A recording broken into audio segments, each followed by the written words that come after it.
do I ever get worried that that we're going to create something like Skynet in the Terminator movies? My short answer is, I never get worried.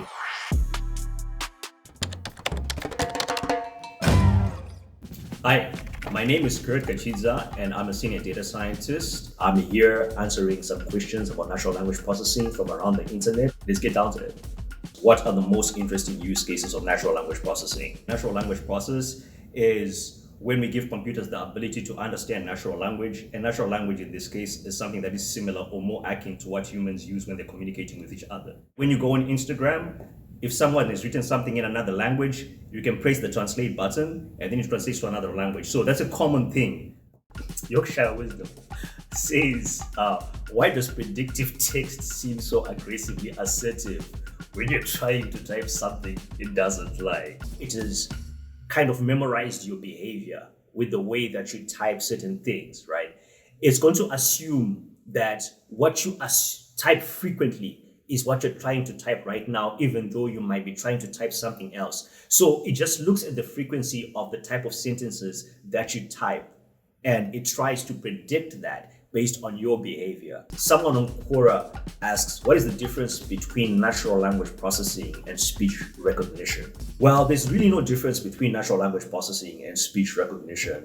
Speech recognition is one of the subfields of natural language processing, just like natural language processing is a subfield of AI.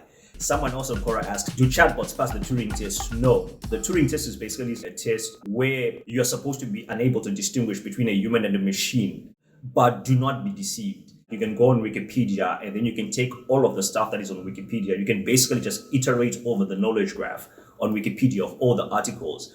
All the text that is there, you can feed it into a machine learning system. It can memorize all that stuff, and then it can be able to respond to questions. However, they can spend maybe 5 minutes being on topic, but as time goes on, with the increase in the length of time, they can start blabbering basically. You barbecue Kenny69 on Reddit asks, why should I pay for a language course if there is Google Translate? There's a difference. Google Translate does not help you master another language. It just helps you translate stuff from another language. And remember, Google Translate does not capture all the nuances of language, which you actually get in a language course. It just captures what the data that's fed into it. And those things, you can actually know them from a language course because you're being taught by a native speaker of that language, so they make you aware of that. Google Translate doesn't do that. I mean, you can still get very far depending on the interest level, but it's going to be an impediment in the long run.